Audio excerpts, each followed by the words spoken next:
B1, l'essentiel de l'actualité de la semaine. Bienvenue et merci à vous de nous rejoindre. Le Rwanda siégera à partir du 1er janvier 2013 au Conseil de sécurité de l'ONU comme membre non permanent. Ainsi, on a décidé l'Assemblée générale de cette institution ce jeudi à New York. Mais bien avant ce vote, l'on a assisté à une véritable guerre verbale entre, d'une part, la représentante de la RDC à l'ONU appelant au rejet de la candidature du Rwanda, mettant en exergue son implication dans les crimes commis à l'est de la RDC, et d'autre part, la ministre des Affaires étrangères rwandaise Louise Mushikiwabo, argumentant la candidature de son pays, a rejeté en bloc ces accusations.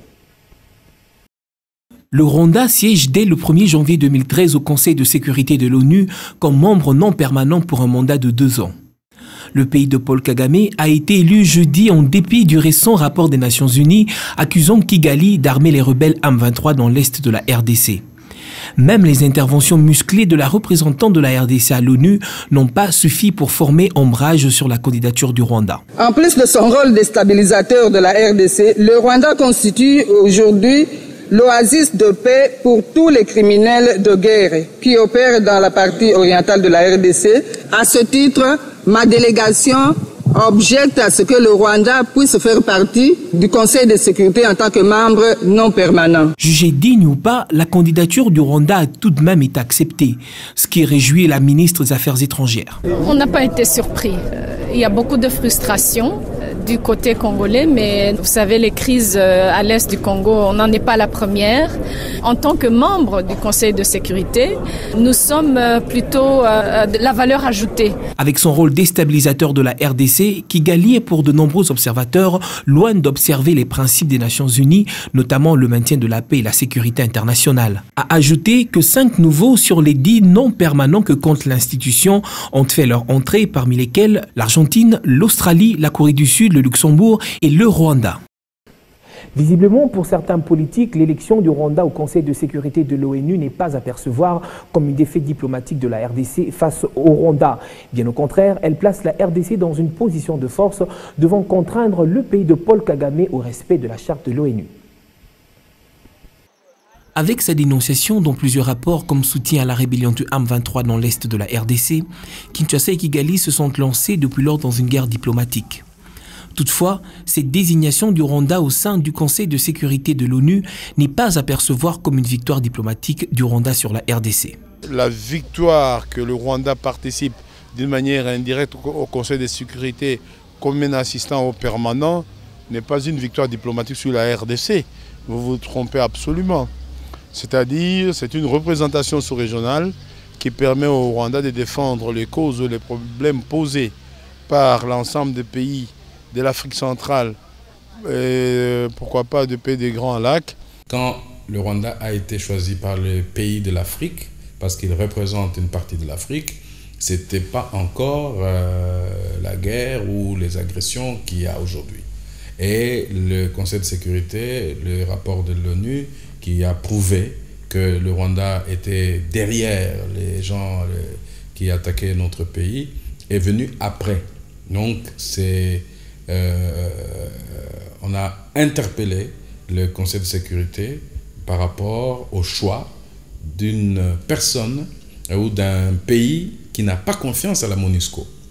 Parce que dans une déclaration du Rwanda, ils ont dit qu'ils ne peuvent pas accepter la présence de la MONUC ou de la MONUSCO à l'Est et dans les forces internationales neutres. Bien au contraire, son élection au sein du Conseil devra le contraindre à respecter la Charte des Nations Unies qui confère au Conseil de sécurité la responsabilité principale du maintien de la paix et de la sécurité internationale. C'est ce que pense l'ambassadeur Jean-Pierre Moutamba. Le Rwanda se trouvant maintenant au Conseil de sécurité est encore plus obligé de respecter la Charte des Nations Unies, donc de s'y conformer. Aujourd'hui, c'est le contraindre, étant donné qu'il est à l'intérieur du Conseil de sécurité, maintenant comme membre non permanent, et on va l'obliger à ce moment-là à se conformer à cela. À défaut, à appuyer les efforts pour faire partir et arrêter ce qu'ils sont en train de faire comme rébellion, comme agression au niveau de l'Est. Moi, je pense que maintenant, le Rwanda s'est mis dans une position extrêmement difficile. Position partagée par bon nombre de diplomates. Et à noter que le pays de Paul Kagame se devra un comportement exemplaire dans la région compte tenu de son statut actuel. S'agissant justement de cette agression dans l'est du pays, le vice-premier ministre et ministre de la Défense et des anciens combattants en a été entendu à la Chambre basse du Parlement. La motion de défiance initiée par le député Albert Fabrice Pouela de l'opposition a été rejetée par la plénière. Mais aussi Eugène Diomindongala, qui était attendu ce mercredi devant ses collègues, ne s'est pas présenté pour des raisons de santé. Allez, moment pour le reportage. Dans des rencontres pareilles, Alexandre Loubatambo peut encore y participer dans sa casquette de vice-premier ministre et ministre de la Défense nationale au sein du gouvernement Matata. La motion de défiance qui voulait le déchoir a été rejetée hier à l'Assemblée nationale. 202 députés nationaux ont voté pour le maintien du ministre et 164 contre. Au vu du résultat du vote, on relève nettement que certains élus de la majorité se sont prononcés pour la motion de défiance, parce que le nombre d'opposants dans la salle n'avoisinait pas les 150. L'auteur de la motion, le député Fabrice Pouela, accusait Loubatambo d'incompétence dans sa gestion de la crise sécuritaire dans le Nord Kivu. La motion de défiance contre le ministre de la Défense nationale avait été introduite à la Chambre basse du Parlement à la mi-juillet après la prise de plusieurs localités de Rutshuru par le rebelle du M23. Le gouvernement de la RDC se doit de publier tous les contrats miniers et ce avant le 10 décembre prochain. Sans quoi, la RDC risque de ne plus bénéficier de l'appui budgétaire de la Banque mondiale. Rappelons qu'au total, 4 contrats miniers ont été signés par le gouvernement de la République et qu'un seulement a été rendu public. Reportage. De retour de Tokyo, où il a assisté aux assemblées annuelles de Bretton Woods, le journaliste économique Jérôme Sekana traduit une idée claire. La RDC doit renforcer davantage son orthodoxie financière. Dans la restitution qu'il a faite devant ses collègues, membres du réseau Toile d'Araignée, il a fait ressortir la menace du Bretton Woods d'arrêter son appui budgétaire à la RDC au cas où les efforts de bonne gouvernance ne seraient pas palpables. Le gouvernement est en train de se battre pour stabiliser les cadres macroéconomiques. Tous les indicateurs sont au vert, mais il y a une crainte. La crainte, c'est que nous n'arrivons toujours pas à conclure la 4e et la 5e revue du programme économique du gouvernement. ITIE donne l'information selon laquelle le contrat à problème a été publié. Le gouvernement de la RDC doit en plus publier et disponibiliser les 3 autres contrats miniers. Si on n'arrivait pas à le faire d'ici les 10 décembre 2012, eh bien, on allait perdre toute notre crédibilité vis-à-vis des institutions de Bretton Woods. On allait nous couper les appuis budgétaires. Maintenant que les contrats sont publiés, s'ils l'ont fait tel que les institutions de Bretton Woods sont en train de les dénoncer, qu'ils soient jugés, qu'on les traduise en justice et que le gouvernement puisse corriger les erreurs qu'ils ont pu glisser dans ces contrats-là. Jérôme Sekana est presque formel. La bonne odeur économique financière de la RDC passe par le respect des normes et des textes légaux. Le 14e sommet de la francophonie à Kinshasa a été un vrai succès. Ce sont les propos du professeur Ntole Kazadi, commissaire général adjoint chargé de l'organisation du 10 sommet. Rien n'a été laissé au hasard, du plus grand au plus petit détail, tout a été pris en compte et il a dit à Justin Avundo et Christian Mwamba. Quelques jours après les assises de la francophonie à Kinshasa, l'heure est au bilan. Le professeur Ntole Kazadi, commissaire général adjoint de l'organisation de ce sommet, parle d'un pari gagné pour la RDC. Le pari a été gagné, simplement parce que nous n'avons, quand je dis, pas d'organisationnel, pas de contenu, jusqu'à l'élément le plus ordinaire, c'est-à-dire la capacité de loger les délégués, la capacité de les véhiculer et tout ça. Je pense que sur ce plan-là, nous avons réussi. Le contenu, quand la déclaration de Kinshasa, beaucoup de gens ne savent pas que cette déclaration a été inspirée, élaborée dans sa première mouture par des équipes de la RDC. Pas de souci à se faire quant à l'avenir du village de la francophonie. Le numéro 2 du comité d'organisation rassure. La contrainte pour nous a été de ne pas trop éloigner le village du lieu où se tenaient les réunions, pour permettre le va-et-vient pour les délégations entre le lieu de réunion et le village. Techniquement, l'entreprise qui l'a montée nous a dit qu'elle l'a montée dans la perspective d'un déplacement possible vers un autre site. Pour le professeur Ntolé, le sommet de Kinshasa reste modèle pour les autres sommets à venir, surtout pour le Sénégal qui accueillera le prochain sommet, le 15e.